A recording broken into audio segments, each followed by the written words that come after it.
are back for another week of Smart Mouth, and this week our guest is Sarah Kuhn. Thank you so much for joining us. Thanks for having me. She is the author of the Heroine Complex books. You were telling me a little bit about them before, and you talked about the lunchbox moment. Yes. And I was familiar with the concept, but not the term. So can you explain that? Sure. So I don't know where this term originated. I think I first read about it on angryasianman.com. But it's something that is in the first book. So the books are basically Asian American superheroine books. They're set in the modern day. They save or they don't save monsters. They defend San Francisco from monsters, which include things like demonic cupcakes. It's a very lighthearted series. But the two main characters are Asian American. The protagonist of the first book is Evie Tanaka. She's half Japanese like I am. And her best friend is Annie Chang, who's Chinese American. And so in the first book, we document how they met and how they became friends. And they became friends because they were the only two Asian American kids in a kindergarten class in a Bay Area suburb.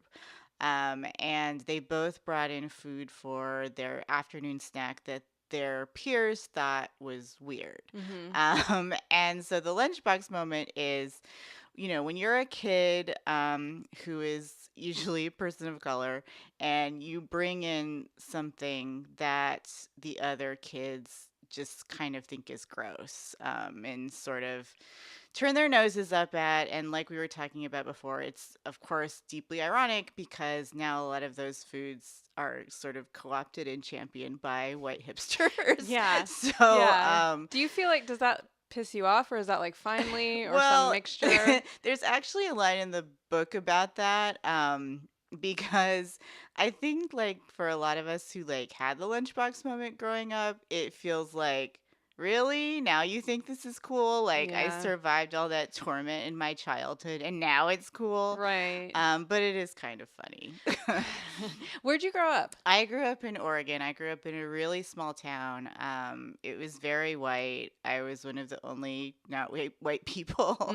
So I think I was probably mining my own experience a little bit there. It's true to your experiences then. Some of it is. I mean, of course, they're fictional characters. I do not have superpowers. Bummer. I know. I do not fight demonic cupcakes, but, certainly they are Asian American women living in today's world, and that is very true to my experience. And so a lot of their sort of day-to-day, the things they go through on a day-to-day basis are true to my life. Okay. Yeah.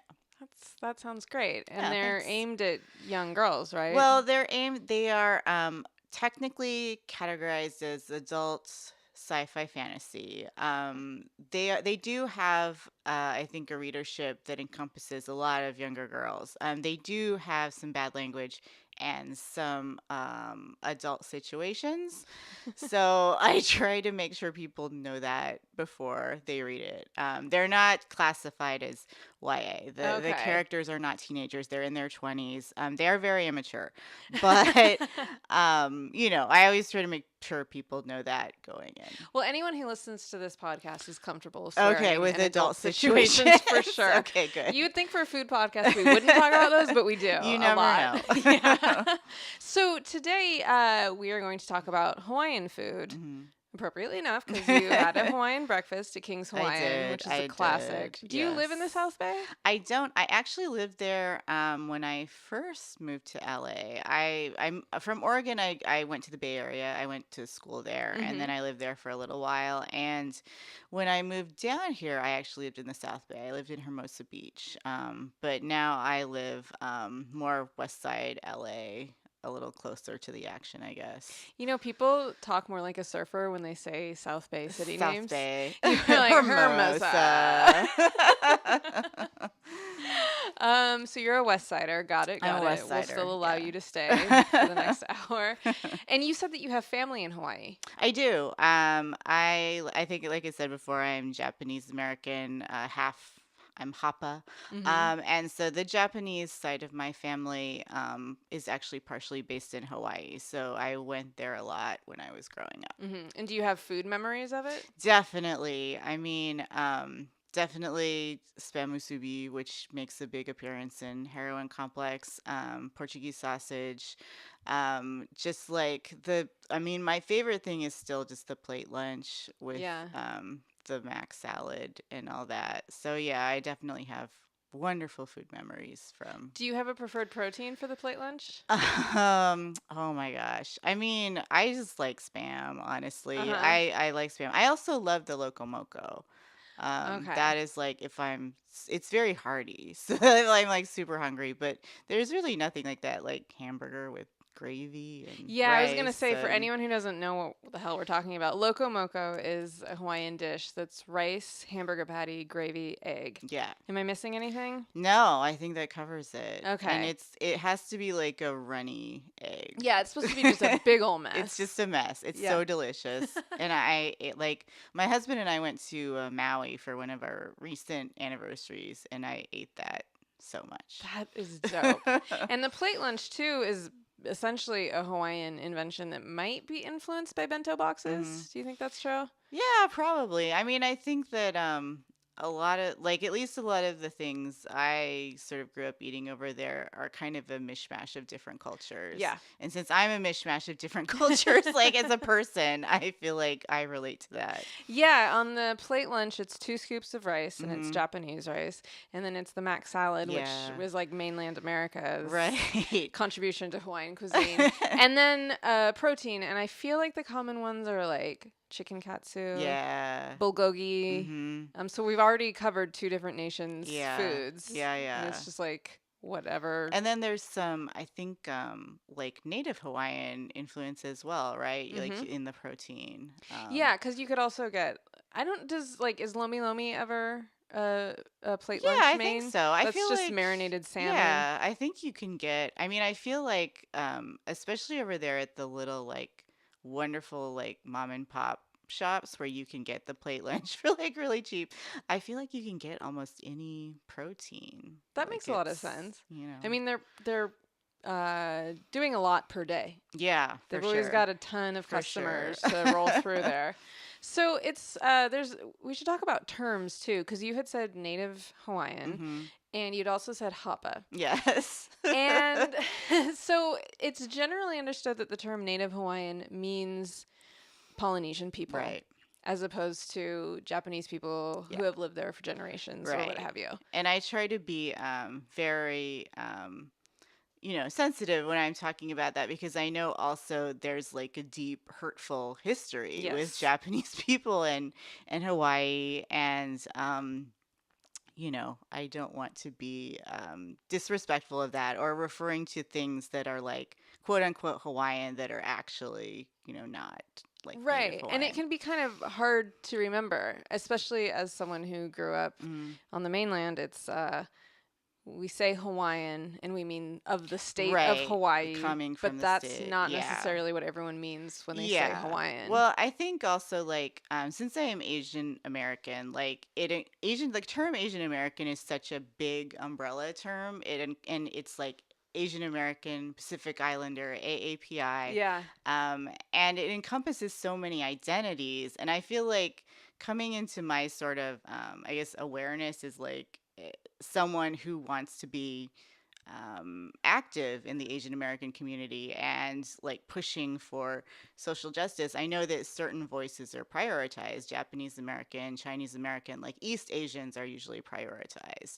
Oh. So I want to be sure that I'm making space for all of us that Right. fit under that umbrella term because it is a very big unwieldy umbrella term that a lot of people have somewhat mixed feelings about. Yeah. I like it because we are a diaspora. Asian American Pacific Islanders are a diaspora. And I think that is a nice way for us to come together. But I certainly appreciate all the discussion we have within the community about, Mhm. privileges within the community and how we sort of work together and making sure that we're making space for the voices that don't always get prioritized. Yeah, and part of that is the discussion about the word hapa. Yes. Yes, that's right. The word hapa again, is, for anyone who doesn't know, it is generally, I mean, it is hotly debated, I know, in certain circles. For me, it's just always meant someone who's half Asian or half Pacific Islander, or I guess mixed in some way. I know for some people it means very specific things. I know that there have been articles about it, and how there are feelings that some people shouldn't even use it. Yeah, because some people say that only Native Yeah, Hawaiians can use yeah, it. yeah, Native yeah. Hawaiians who mixed with someone else. Yes. But I think on the West Coast, it's generally understood to be Asian and Yeah. white. I think, I mean, or it can also be Asian mixed with another ethnicity. Right. You know, I Yes. have Yeah. like friends who are Blasian, who are Asian American and Black, and identify as Hapa as Uh-huh. well. I think that for mixed race people, there's a lot that can be a little bit confusing. You know, and I feel very fortunate that I've met a lot of awesome mixed race people who either identify as Hapa or don't. Who we have such different experiences, but we also have a lot of the same experiences, in the sense that, like, sometimes we feel like, oh, maybe this community doesn't totally accept us, but this one doesn't either. For me, like, where I grew up was so white that I was never coded as white. I was always I coded see. as like they were like, we don't know what you are, but you're something and it's different. And not Yeah. everybody likes that. So, I always identified really strongly as being Asian American, because I felt like that's what people saw me as. Or some people think I'm like Latina or something, but they know that I'm like not white. Uh-huh. So, you know, for me, like Asian American, Hapa, like those have been useful terms in sort of identifying myself and also identifying with other people. I like that. Sounds like a nice way of putting it. Yeah, but I certainly I love engaging in the discussion. I love hearing other points of view. I certainly want to make sure I'm listening when something comes up. Like, there was a piece about how some Native Hawaiians feel that it should only be used for people who are Native Hawaiian mixed with something else. So I think that's like a great ongoing discussion that hopefully we can all have, and that I want to make sure that I am making space for, and that, you know, I want to be part of. And it's so hard with outrage culture these days to have the idea Well, that we can just like have civil right. conversations. I mean, I think sometimes when people, like, I wince a little bit at the term outrage culture, just because I feel like it's used as such a weapon against people who are just having a discussion. You know, like sometimes I'm like, well, but I should be outraged about that. I Like, know. you know what I mean? Yeah. Like, something happens and like, Right. It's only outrage culture when someone else is outraged. right. Like, something happens and I'll like post a tweet about it, and, oh, why are you so mad? Like, outrage culture these days. And I'm like, no, this is actually like, I'm mad about like racism. Like, Yeah. that's that you should all be outraged about that. Right. That is very fair. So sometimes I feel like people use outrage culture to be, or the term outrage culture to be like, oh my God, can you believe people are mad again? And I'm like, yeah. Yeah, I always forget about that because when I use the term, I mean like white dudes who are whining. Yeah. No, that's totally fair. Like the white dudes who are like, women can't be Ghostbusters, or what was another one? Mary Jane Watson has to be a white girl. Like, those people can just like go away. I agree. I totally agree. Now, let's talk about Hawaiian people. Okay. Sorry, that got deep. No, we love getting Get deep serious. here. Yeah, no, we get serious and then we swear and bring it back up. So, the Hawaiian Islands were volcanoes uninhabited for millions of years. Uninhabited by humans, I should say. Until around 300 to 600 CE, sorry. And that That is when I guess all of Polynesia started getting really active. People got the travel bug, and they were just going from island to island, traveling around, cultures, getting interspersed and all that. And, they were really brave because some of these travelers were on rafts, just straight up rafts in the Pacific Ocean. I wouldn't be able to do that. Yeah, no, that's intense. I wouldn't be a good explorer. So the first Polynesians who made a home for themselves on the Hawaiian Islands were from the Marquesas Islands. And they were there for a couple hundred years. And then the Tahitians showed up. And the Tahitians weren't so nice to the first group of people. They sort of were like, go on, get. Because they wanted the beachfront property. Oh, okay. This will repeat itself throughout history. And so the first group sort of moved inland. So there was sort of a division between seaside people and inland people. And there was only, apparently, as far as like botanists know, one type of edible vegetable. Oh, really? In Hawaii before it was colonized. And it was a fern that you eat. You eat when they're still small and round. And so it was the people who brought edible plants and edible animals to the islands. Taro, which Love is taro. So do you like it as poi? Yeah. I mean, I feel like I don't really eat poi unless I'm in Hawaii. But I like taro in many forms. Yeah, I like it in desserts. It is delicious in desserts. Yeah, for sure. They planted coconut, sugarcane, sweet potatoes, yams, and I guess there were, let's see, it is believed that about 30 different plants were brought to the islands, and they call them canoe plants because they came over in the canoes. And that's what people ate. I am learning so much. So poi is like every culture has a starch. Yes. That is the main starch that they ate. And taro was the main starch of the native Hawaiians, which normally was pounded up into poi. And is sort of like a base for other things and like a filler in the same way that like slices of bread and bowls of rice are. Right. So there were also flightless birds in Hawaii. And so I guess those were like kind of easy to catch. Yeah.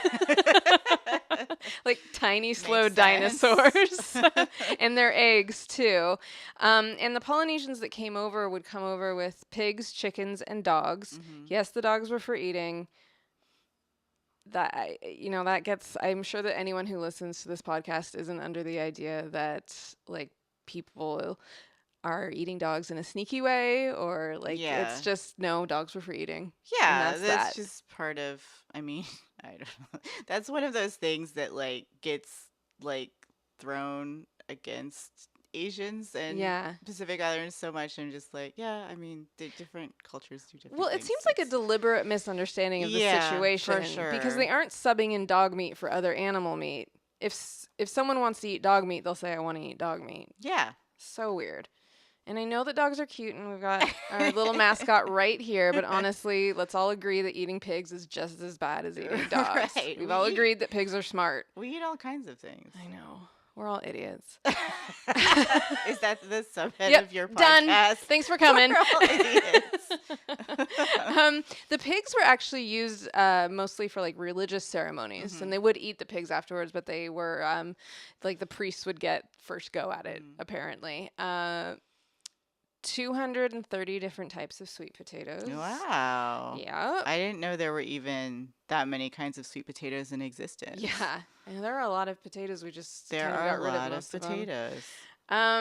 There were apparently about 130 different types of seafood available to Native Hawaiians. As these things go, they were overfished. This is what happens. So there's much fewer animals and vegetables to be eaten. That's the story of the whole planet. I thought this was interesting. So in Hawaiian culture, men did all the cooking. It was their vibe, cool. I guess. And men's and women's foods was cooked separately in terms of the baked stuff in the ovens. Those are called imu, and different gender separated. And they ate the meals separately as well. Huh. I don't know. I like to have meals sometimes with just my lady friends. Absolutely. That can be like a really good ritual. Yeah. That's kind of the idea about like the red tent and stuff like that, that it's like a bummer. And in Nepal, they do it and it's horrible. But in the ancient world, maybe women were into it because it's like, bye. Right. See ya. This is the only time we can get some alone time. Yeah, exactly. I could see how it would be into it. Now, it's important to note that Kamehameha, the first king of Hawaii, he conquered all the other islands. He was from the Big Island, and he went through and tore everything up, became the king of all of it. And that's the same time that white people really began showing up in earnest. And part of that was cattle. Oh. 1793, they were a gift from George Vancouver to Kamehameha. And he put a taboo, which is called in Hawaiian a kapu, on killing the cattle. Oh. Which means that the herd grew and grew and grew and became totally feral. I don't think he completely thought this one through. Right. So I've read two different stories. One is that Kamehameha specifically asked an American to come and help him after a certain point. And another one that a Spanish cowboy, got sick of Mexico or California and came over and was like, "You've got all these cattle and I know what to do with them." One of those stories is true. Either way, Hawaii became a big cattle ranching area after a while. And the Spanish people who came over via Mexico brought a lot of peppers and spices. So that's sort of like the beef and the spiciness. Oh, okay. Not that there's a ton of spiciness in Hawaiian food, but where it exists, it might have come via Mexico, Central America. So with the white people came the pineapple and the sugarcane plantations. So that was like the white contribution. Yeah. I can thank white people for Dole Whip. Is that what you're saying? Oh, absolutely. Yes. Not in terms of the physical labor, but yes, the idea. You're like just the very beginning idea. Everything else, no. Yeah. So sugarcane had been in Hawaii for hundreds of years at this point. Pineapple was brought in. And people really associate pineapple with Hawaii, but sugar was the much more, it was bigger and ultimately the more damaging industry over time.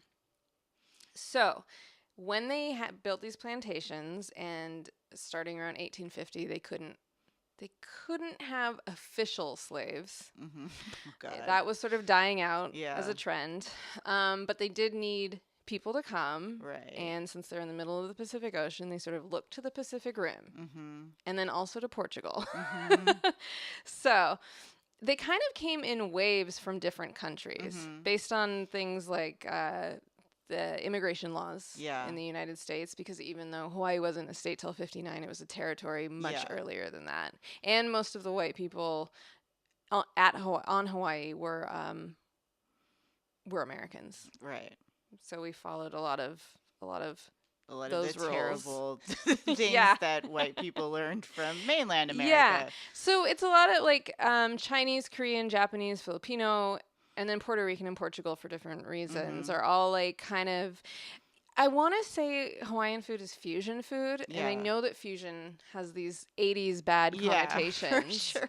But it's if we thought of fusion food as being good, Hawaiian food is fusion food. Well, I guess you could say the foods that are associated with Hawaii. If someone wanted to say if I don't know if when you're using Hawaiian food, if that just means native Hawaiian, things that are native Hawaiian foods, but the foods that we all associate with Hawaii, I think then it is kind of a mix of. I think whenever I say it, I must mean Hawaii the state. Hawaii the state. Yeah. I'm not saying that's right. I'm just saying thinking it in my head. Yeah. No, it's interesting because when you said we're going to talk about Hawaiian food, I was trying to think what does that. What does that sort of technically mean? Is it the word hapa, where it's some people are you should only use it for this, or is it sort of the foods that are all associated with Hawaii now that we sort of think of? I mean, I know whenever I talk about spam musubi, someone is like, "Oh, it's Hawaiian. It's Hawaiian thing," and I'm kind of yes, but I also grew up eating it here. It's also a big Japanese American thing on the mainland. Yeah, because it's delicious. Which is delicious. Anyone who knows about it is okay, this is part of my life now. Right, but so many people still have kind of a weird block when it comes to spam. Absolutely, I feel like think it's gross. Or it's the meat in the can or whatever. Well, I think that's generational psychic damage. Right. Because there was a point in the U.S. when eating Spam meant that there was terrible things going on and it was hardship food, Right. struggle food. Yeah. And I feel like for me it was kind of both because my family like didn't have a lot of money when I was growing up, Uh-huh. but also it was sort of part of our culture. I mean, my mom also made teriyaki hot dogs, which Oh, was like so good, and I can't figure out how to replicate like exactly how she made them. do you know if she fried them or? I think so. I mean, it was like she sliced them up, Mm-hmm. marinated them in the sauce, and then fried them in a pan. And that was pretty much it. And we ate them with fried rice. And I just thought that was something that like everybody ate. Right. And then I didn't realize until later that wasn't really true. But I think it was Right. a similar thing where it was like we didn't have a lot of money. Hot dogs are cheap. But that is also like something that I had in common like when I went to college and I started meeting actually like other Japanese American people that I wasn't related to. They were like, "Oh no, we totally had teriyaki hot dogs. Like that's totally a thing." Oh. So it's sort of interesting how some of those things are kind of both. Right. But with Spam, it is interesting because sometimes I'll still encounter someone who is like, that's disgusting. Like, why would you eat that voluntarily? But it's also like, well, also you don't just eat it out of the can. Right. Like you like season it and Mm-hmm. cook it and And I you think know. very much to your point earlier about how some of the foods you grew up with and were made fun of for are now cool. I definitely think Spam is cool right now. Yeah, it is very cool. Yeah, I Yeah. feel like I saw someone tweeting something about like artisanal Spam.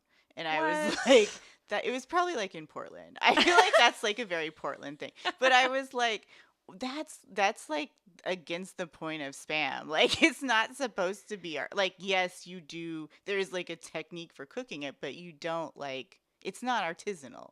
No, it It's can't be. like I mean, did they mean that they were doing like their own I pork don't force meat in that? know. Yeah. I think that there are a couple of restaurants that have tried to do sort of like artisanal musubi, like where you can get the Spam and Yeah. also some other stuff. And um, I think there's some like sort of dedicated Spam places that I love, especially in LA. There's I think it's Mama Musubi. It's at Mm. Smorgasburg every week, and I Yeah. think it's also at one of the farmers markets. And it's delicious. It's all different kinds of musubi, including like the best Spam musubi ever. But they don't refer to themselves as like artisanal musubi. I feel like when you start doing that, it's like okay, I It's don't too think you know much. what this It's is. too much, right? Yeah. Ah, my goodness. So, let's talk about the people who came through Hawaii. Okay. Chinese people started moving to Hawaii around 1852 to work in the sugar fields, and this was in response to native Hawaiian workers who were striking. Mm-hmm. Essentially, the waves of immigration that came through Hawaii were usually in response to strikes, and they became the strike Mm-hmm. breakers to the previous generation of immigrants. Oh, okay. Yeah, which I think would probably, if there had been any tension between different ethnic groups, I think this would be why. Right. Because they That were makes sense. just continually undercutting Yeah, one another. yeah. Oh, life. So from the 1850s to the 1880s, apparently the Chinese population of Hawaii grew from less than 400 people to more than 18,000. Mm-hmm. In terms of their food contributions to Hawaii, manapua, Mm-hmm. which is very similar to hambao. Yeah, yeah, yeah. I think one thing that you find with food in the state of Hawaii Yeah. is that oftentimes it's very similar to Asian food, but with a little sugar Yes. Yes. Or there's just like a twist. Like Yeah. a fun twist. Yeah, definitely. A little sweet. So that's one of the main contributions. There's also saimin, Mm-hmm. which is a noodle soup. Yes. Delicious. Delicious. However, saimin also changed with the people who came to Oh, Hawaii. All the different interesting. additions Mhm. came from different groups of people. So now I kind of feel like it might be like a dish that really signifies what Hawaiian food Right. is all about. Like 'Cause that's like sort of symbolizing all of the kind of mashing up of different Absolutely. cultures you're talking about. Yeah. That's right. So then around 1830, the Portuguese islands in the Atlantic had Mhm. droughts. So slowly Portuguese people started coming over because when they're not in drought conditions, the weather's kind of the same, and they were island nations who understood each other in terms of like trading and how to get products that didn't grow there naturally. But it was in 1878 that the first group of Portuguese people who specifically were coming to Hawaii to work arrived. And they had a different contract set up where they could, whereas the Chinese people who came over were initially mostly men, the Portuguese dudes could bring their wives and their kids. And they were apparently each given an acre of farmland. Oh. Why? Because they were European, I'm guessing. And by 1890, the Portuguese community, which had started with fewer than 500 people, now had 10,000 people, which I guess at the time accounted for 10% of Hawaii's population.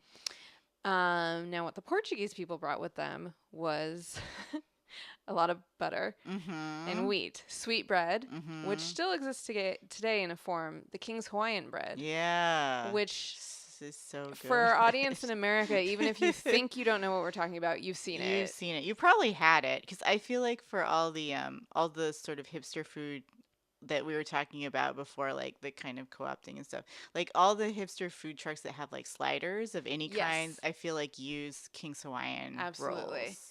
Because they're like the right level of smooshiness and also stand like they won't disintegrate. And they have that little bit of sweetness. A little bit of sweetness. So good. Yeah, it's the sugar bread. And then also malasadas, which are donuts of a sort. And whereas in Portugal, a Catholic country, they had been eaten on Fat Tuesday, it was like the idea was that it was using up all your delicious products before Lent started and you weren't allowed to eat them.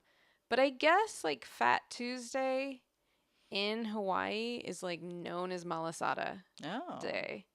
I don't have any firsthand experience with that, but that's what the internet tells me. Well, if the internet said so, it must be true. You know, yeah, that's how it works. Absolutely. So shortly after the Portuguese people started showing up in Hawaii, Japanese people were allowed by their government to leave Japan for the first time in a very long time. That started in 1885. And they were like, Hawaii, yes, please. 1884, there were 116 Japanese people in Hawaii. By 1920, there were 100,000. Wow. And they were, until very recently, the biggest ethnic group in Hawaii. What island do your relatives live on? Oahu. Oh, okay. Yeah. It's an interesting experience going to Hawaii, and I've heard this from other, especially mixed hapa people, is that it's one of the few like where we go and we're like, oh, everybody here looks like us, or like a lot of people here look like us, and I feel like the place where I have the closest experience to that is LA, because there's so many Asians, there's so many mixed race people, there's so many hapas, there's every different kind of person. But whenever I'm in Hawaii, I'm like, oh, this is what that feels like to sort of be in like a majority. Yeah.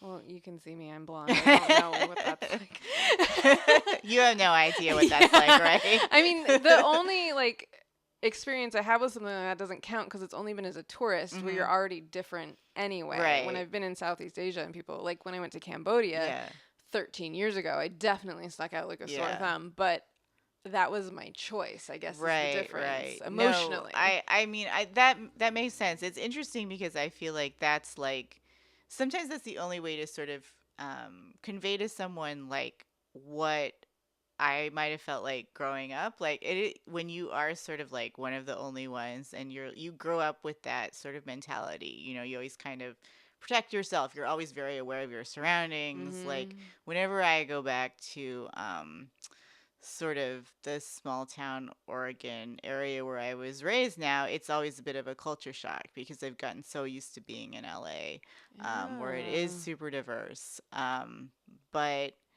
it is interesting. It's when you sort of have not, like, when you're not used to being the majority, like, face, like the majority, like everybody looks like you. Yeah. When you actually experience that for the first time, it's really interesting. It's almost like letting out like a long exhale. Oh, you're like, wow. huh, that's what that feels like. And that sounds exhausting. It is exhausting. Just like day-to-day exhaustion. Yeah. I mean, I don't think like as a kid I really realized that. Yeah. I don't think it just seemed like part of life, and my mom was very like she did talk to us about that like when things came up, when people said things to us or when we felt uncomfortable. Like she was good about sort of talking to us about that. And I feel like we just were sort of like that's just life. That's just daily life. So it has been interesting to me over the course of my life to like move to the Bay Area, to go to a college where I suddenly had like multiple Asian friends. Like when I was growing up, I had one Asian friend who was the other like half Asian family in town. They're half Indonesian. And she was like, we had that moment where we're like, you're like me in a sea of people who aren't like me. And so, we'll be best friends. And so it's been interesting over the course of my life to then go to college where I suddenly like had multiple Asian friends. And then now, of course, in LA, I feel like I'm part of so many great local arts communities that are like for Asian Americans, Pacific Islanders, all of us who consider ourselves under that umbrella to sort of bond. Well, I guess that is hopefully one good thing about LA. I love LA. I will totally sing the praises of LA forever, and that is definitely one of the best parts. Yeah. That's good. Mm-hmm. Good. Well, Japanese people were actually super duper influential on the food of Hawaii. Not in a flashy way, but it had to do with rice. So there had been a lot of rice growing in Hawaii, and it was Chinese rice. Okay. And Japanese people were like, no, thank you. They wanted short grain rice. And that had to be, and they just wouldn't eat the long grain rice. So they started importing short grain rice from California. Because long grain rice, you can't make sushi with it. Right. Well, sushi rice. Yeah. I should say. Yeah. For the musubi. Right. Which before the spam musubi that we picture, musubi kind of just means rice clump with something else. A rice ball with something good in it. Yeah. So I feel like that's like a boring but huge shift for the food of the people. For sure. Because I definitely, with things like the plate lunch, I definitely associate those 2 scoops of rice are always the sticky rice. Yeah. Like they are like very defined 2 scoops of rice. They're like scoops of ice cream is what they look like. Yeah, totally. Yeah. Another thing that they, shave ice is so important to Hawaii. That's a Japanese dessert. Oh. Kakigori. And they didn't have a lot of ice houses in Hawaii until like the 20s, but once they did, it was off and running. Yeah, now it's on. It's everywhere. Yeah. So when Hawaii became a territory of the U.S. in 1900, that meant that they were subject to U.S. agreements and laws and all that kind of stuff. So Japanese immigration kind of dried up to Hawaii, as with the rest of the United States. And so I guess there was some kind of work contract. Okay, getting back to the slavery thing, it's all so murky. Yeah. I think throughout history. Japanese people would come to Hawaii with contracts that made them work specifically at one plantation. Right, which seems kind of close to... So close. I mean... Uncomfortably close. Yeah. But that was illegal at that point in the United States. On paper, at least. So they had to look for other people to work on the plantations. Puerto Rico, which also had a sugar industry, had just been demolished by hurricanes the year before. It ripped up all the plants.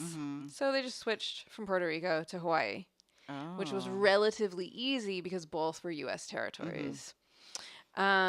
So as far as we know, it was about 5,000 new people, but because it was technically within the U.S., they didn't have to like do passports or visas or anything like that. So there aren't like the record keeping isn't very good on that. But low key, Puerto Rican food is like really popular in Hawaii. And I guess, the word that looks like pasteles is actually pronounced pateles. Is this true? Are you familiar with this? I don't know what the correct pronunciation is. A lot of words, like, I feel like since I grew up as like such a big reader, I sometimes don't know how to say them. I have that exact same so thing. I have some like Totally. really basic words that I still embarrassingly don't really know how to say. I'm just like, oh yeah, that's what it looks like on paper. Yeah, totally. Well, so those are like tamales. But pork, cilantro. Cilantro's not really Hawaiian, but they would steam it in tea leaves. And tea, by the way, is not tea like the drink. It's ti, which is a plant in Polynesia. Right. So that's like the local twist on those. And I guess those are a popular like street snack. So is this when the Portuguese sausage came into play? That was... Or was that earlier? I skipped Portugal. No, I didn't. Sorry, I know you we did talk about Portugal. I just didn't know if we talked about because I feel like that is such a that was one thing that like as a kid when I was visiting Hawaii, and it was always like, oh, you can get with your breakfast like Portuguese sausage, but it was also on. I remember like sitting in my uncle's living room and a commercial came on for like Pizza Hut, and it was like all the pizza, like, oh yeah, pepperoni, blah blah blah, but then it was like and Portuguese sausage, and it was like that was just like pepperoni, you could just get that on pizza, and I was like, oh, I guess that's just part of like daily life here. Yeah. I do. I noticed that for all the times that I've been to Hawaii, that the Portuguese sausage is much more common like on a breakfast platter than bacon. Yeah. It's delicious. Yeah, that came over with the Portuguese, so it was already in play. Yeah. Yeah, absolutely. I was like, how did the Portuguese sausage rise to prominence? I must know this. It's an excellent question. Speaking of pizza, actually, Hawaiian pizza isn't really Hawaiian. Come on. However, there's a lot of pizza toppings in Hawaii that are Korean influenced. The marinated meat and I guess kimchi. Oh. Yeah. Yum. So Korean immigrants started showing up around the same time as the Puerto Rican immigrants. And they, I guess, for whatever reason, were there specifically to work on pineapple plantations as opposed to the sugar plantations. Some weird thing that I don't think I know enough about politics to understand, but I guess they were like, well, we haven't gotten anyone from Korea yet. Let's try that out. Wow. So it's just everywhere. Yeah. Just that they would try like a new country whenever. Absolutely. And so a bunch of the plantation owners specifically sent some dude to Korea in 1902. And then he like hooked up with the white Christian missionaries in Korea to like convince Korean people to come to Hawaii. And there was something illegal about it. Yeah. I think it was, again, contracting them to work on specific plantations. Yes, and this was 1902, so it was like for sure illegal at that point. But I guess what's sort of interesting about that is that the Korean people who did come were all Christian. Because they had been recruited by missionaries. So I don't know if that changes that things. Played into it. Yeah, I don't know. I'm learning so much. It's very interesting. And then, but after the Korean War, people could legally come over. Okay. So the Korean population kept growing too. And then again, strikebreakers, but this time Filipinos in 1907. And again, it was a U.S. territory, so they could just bring them over. No contracts needed, no visas, nothing.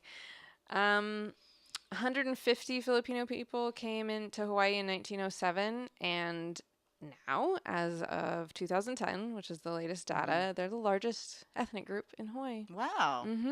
Yeah, I guess like 3,000 Filipinos show up to Hawaii every year. Wow. Yeah.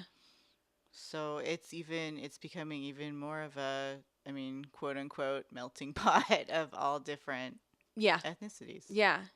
And then what the white people brought was Spam and macaroni. Well, those are important contributions. I think other people were the ones who sort of figured out how to like make make it delicious things out of that. No, that's totally right. Like the white people were just like, we have canned meat and noodles, and they were like, well, let's do something here. Let's fix this up. Yeah, exactly.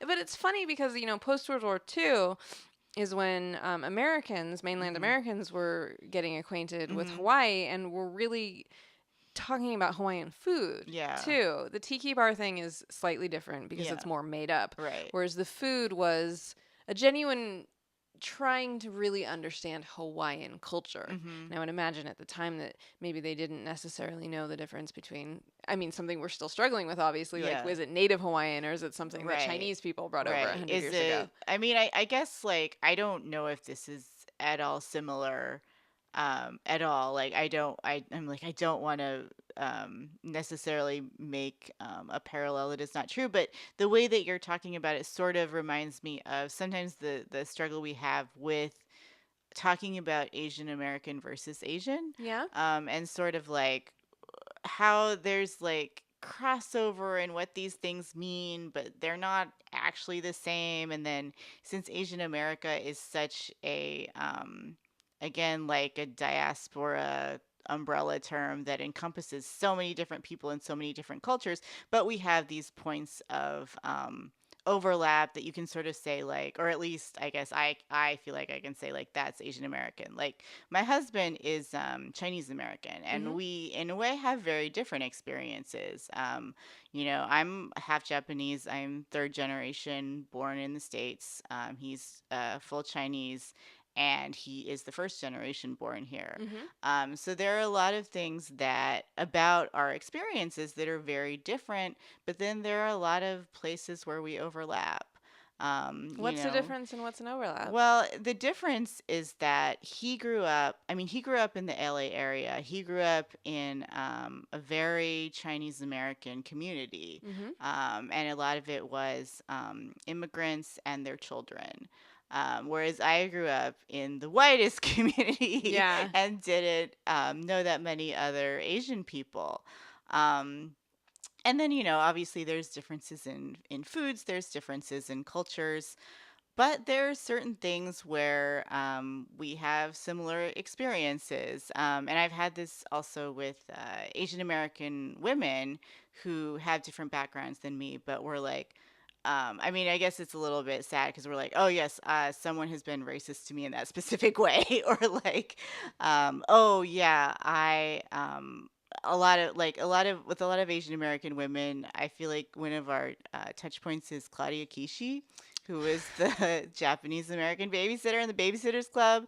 Yes, but to be fair, every girl wants to be everybody Claudia. loves Claudia. But which is interesting to me because I think like a lot of us who are Asian American women have a special feeling about Claudia, but also like usually the Asian American or Asian character, whoever that might have been, if he or she existed at all in a work, was usually not like the desirable like person everybody wanted to be. Well, so true. But in the Babysitters Club, and I guess Anna Martin and all the people who wrote as her name were trying to make a point. Yeah. Because Claudia had an older sister, Janice. Janine. Yeah, Janine, mean Janine. Yes, who was more of the Asian American stereotype. Yes, she was a real no fun kind of girl. Yeah. No, I think that's why a lot of us, and I had like a lot of interesting conversations with Asian American women about like Claudia and Janine and how like a lot of us in different ways relate to both of them. Huh. But Janine was definitely set up as being this sort of quote unquote model minority, like got all good grades, studied hard, is probably going to be a doctor or a lawyer. And she always, in the way that all of the characters in the Babysitters Club, their clothes were always described. Yes. But usually, except for with the exception of Marianne and Kirsty, I guess. But it was a lot of it like Dawn was like the hippie and Stacy was so glamorous and Claudia was so fun and Janice like wore turtlenecks. Janine, Janine, I'll never get that right. She always wore like turtlenecks and glasses and like boring corduroy skirts. Yeah.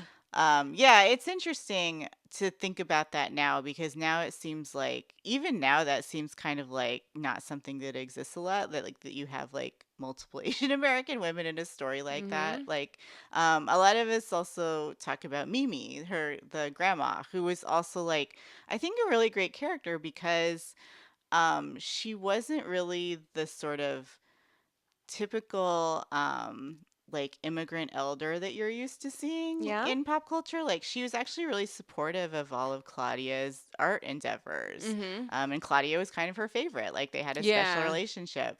But I think Claudia herself is important to a lot of us because she did break a lot of those stereotypes. Like she was not good at school. She ate junk food. She dressed, I think they always said wild. And Yeah. they were always like, she's so wild. Mismatched earrings. Mismatched earrings, like oversized pattern sweatshirts. Yeah.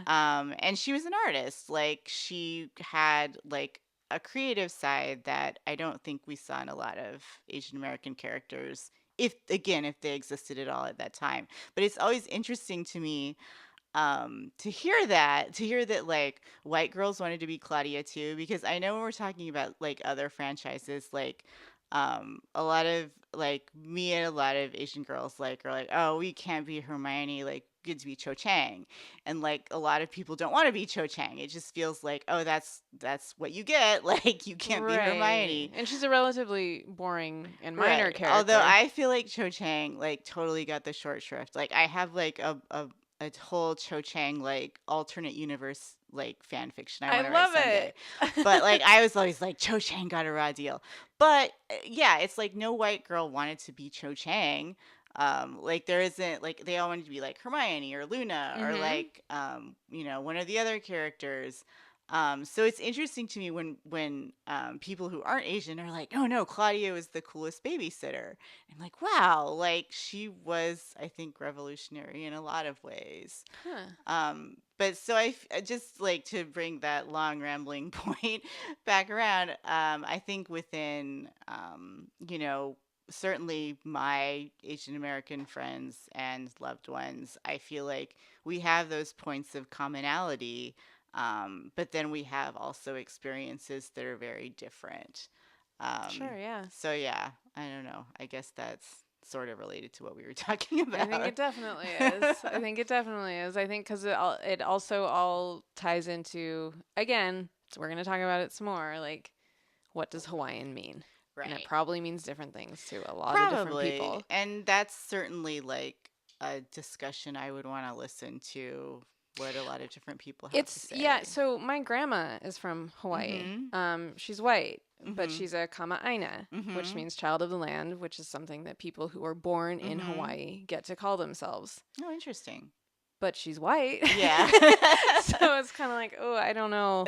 As a descendant of a kama'aina, I'm like, do I get to have any sort of relationship with Hawaii that's more special than other white mainland Americans or what? Well, I feel like, I mean, and I certainly can't answer that with any authority, but I feel like my take on that is always like, yes, like I think like if it's a connection like that and there's something that you feel is like special about that, then yeah, that's still a legitimate experience. And then I think it's just about making sure that when we have privilege in a situation, we're making room for and boosting like the voices that don't have as much privilege. Well, I think that what I worry about, and this might be just like white person navel gazing, but I'm like, well, yeah, my grandma was born there and that's cool, but her dad moved to Hawaii to make his fortune, like from Oklahoma. And that's where I'm like, because if you go back far enough, it's like, that's bad.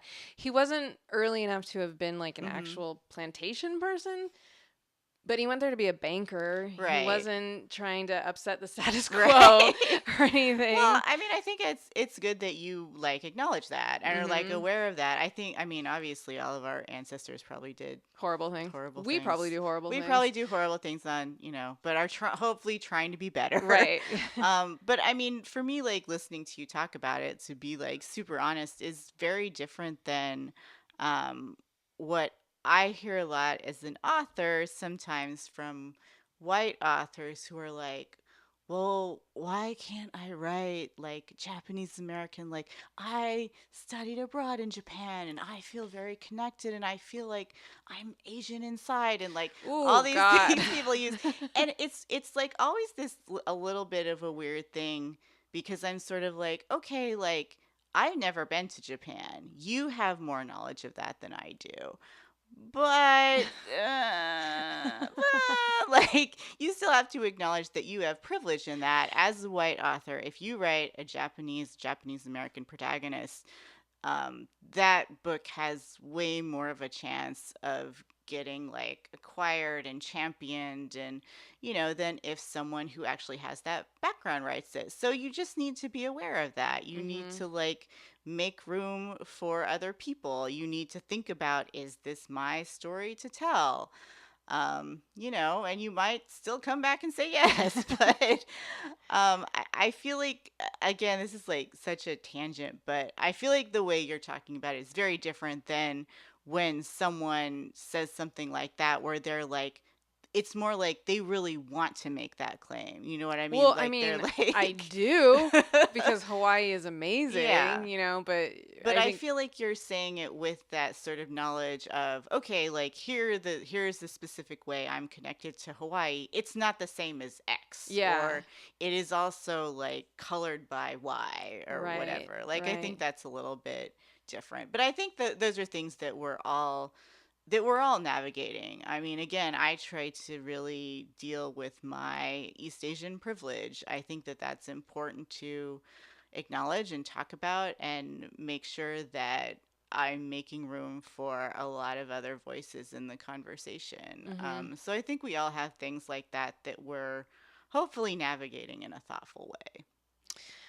That's it, isn't it? It's like if we could all just be thoughtful and honest about who we are and where we come from. If we could be thoughtful and just like, I mean, I think a lot, not to like keep dragging this back into it, but a lot of times when white authors are like, why can't I write that? It's like, well, why is that your first question? Why is your first question like, something is being taken away from me and I should get to do everything ever that I want? And it's like, well, do you even want to do that? Or is it just because you feel like someone said, maybe be thoughtful about that? Like, why is that so hard? I know. I know. Here's the good news. Everyone can eat spam musubi. Everybody can eat spam musubi and love it. And it could be the dish that finally brings us all together. I mean, that would be a really beautiful thing. I would love to see just an Instagram that's like a sea of everybody's different photos of that is such a good idea. You should actually start that. I should. I mean, I have to actually be, like we were talking about, I'm not like active on my Instagram account. Maybe I'll like get active just for that purpose. You can do that. I'll be like, my goal is for this whole feed, like the feed that I'm following, to be like one day all pictures of everybody's spam musubi. Yeah, everybody enjoying it worldwide. I feel like that would be a good goal. I think it's a beautiful idea, and you should do that. Okay. In the meantime, where can people find the Heroine Complex books? They can find them pretty much wherever books are sold. They are from Daw Books, which is distributed by Penguin Random House, so pretty much everywhere. And they can find more information about what's coming up and exact specific links of where to buy them. One thing I can mention is if people want signed copies, they can order them through what is kind of my home store here in LA. It's called The Ripped Bodice. It is the only all romance bookstore in the country. That's awesome. I didn't even know about it. It's wonderful. It's in Culver City. It's definitely worth the West Side trip if you want to make the trip over there.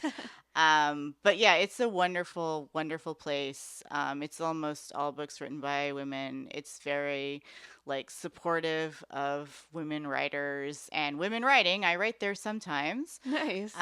So yeah, on their website, people can order signed books from me if they want signed books. But otherwise, wherever books are sold, my website is heroinecomplex.com, which is heroin. I say like superheroine, not like drugs. It's like the book title.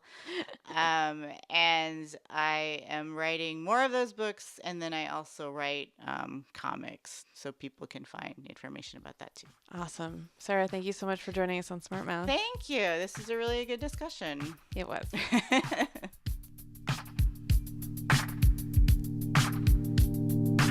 Lady, don't take no shit. Insist on respect the sister, walk around acting womanish. She won't speak unless it's something worth saying, don't play. The girl take herself so seriously. People stare curiously. She got a natural way, her hips sway furiously. Yeah, the luxurious thing. Carries herself like the cutest, most prettiest thing.